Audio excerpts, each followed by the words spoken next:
Hello and welcome to this week's edition of Newsgram. Starting in February of 1994 and running all the way through September of 2011, Don't Ask, Don't Tell was the official U.S. policy regarding non-heterosexual people in military service. It was instituted during the Clinton administration, and by 2008, more than 12,000 officers had been discharged from the military for publicizing their homosexuality. It was overturned by the Senate during the Obama administration on December 18th of 2010. The repeal allowed gay and lesbian military members to serve openly in the armed forces. But this is not a history lesson on gay rights in the U.S. government. We just don't have the kind of time for all of that. But a little background is necessary, because today we're going to focus on John Boushka's new book about several important issues, including what discrimination is really all about, what the debate regarding family values is really all about, why equal rights for gays is important for everybody, and how the don't tell mentality interferes with political and social debates in many areas. But since all of that is pretty clearly laid out in the book, I want to take a step back and examine what life was like before writing it. Because for anyone who has ever come out publicly, it's a moment that you'll never forget. This is Friday, November 24th, 1961, the day after Thanksgiving, 1961. The day after Thanksgiving, John Boushka walked into the dean's office while he was away at college and admitted that he was having feelings for men.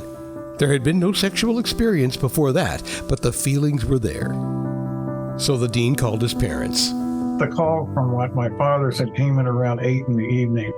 The dean identified himself and said they needed to come back to Williamsburg to talk to me, him and my mother. And so it would have been a very stressful thing for a couple to wonder why a dean wanted to talk to their child. Can you imagine what that would have been like?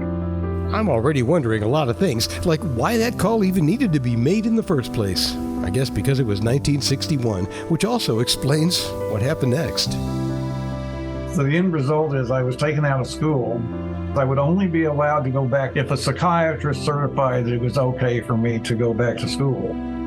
The assumption here is that something was psychologically wrong with him and that further evaluation was definitely necessary. Couldn't just let this man run around on campus with those crazy feelings of his. This is one of the reasons why you had McCarthyism and you had witch hunts in the government and the State Department, because the psychiatric profession was making money off of it. Today, gender theory, who's making money off of it? It's a lot to think about. Poor John had to spend 6 months being evaluated at the National Institute of Health in Bethesda, Washington.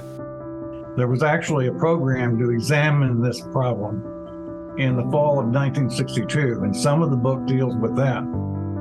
When you look at the way things were and you hear these stories about what life was like, it's absolutely fascinating. And if you feel like we haven't made progress, I can tell you that when you hear John's story, you will understand that while we may not have made enough, we have definitely made progress. He talks about joining the military in the late 60s, and while Don't Ask, Don't Tell may not have been the official policy, it was definitely a thing. He also spent time in Dallas in the 80s. Not the best place to ride out the AIDS scare. In Dallas, they threatened to reinforce the sodomy law with a much more draconian law in Texas in the mid-1980s, before they had a test for HIV. That was politically a very difficult time. I talk about that in the book. Let's fast forward to the Clinton administration. When you look at the living conditions of servicemen, which is what they had to do in order to come up with the Don't Ask, Don't Tell policy, you find that there are a lot of parallels with the living conditions in a college dorm. Parallels that John thought were particularly intriguing. So he was able to draw on his experiences throughout the years to tell this story. And here's an important takeaway. Your personal rights can be taken away when external circumstances justify a more authoritarian control of people. You're seeing this happen in other countries.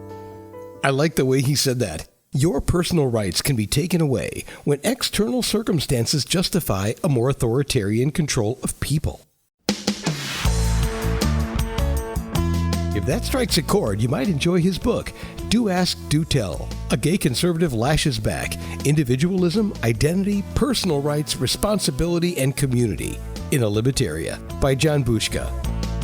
And that will wrap up another edition of Newsgram from webtalkradio.com.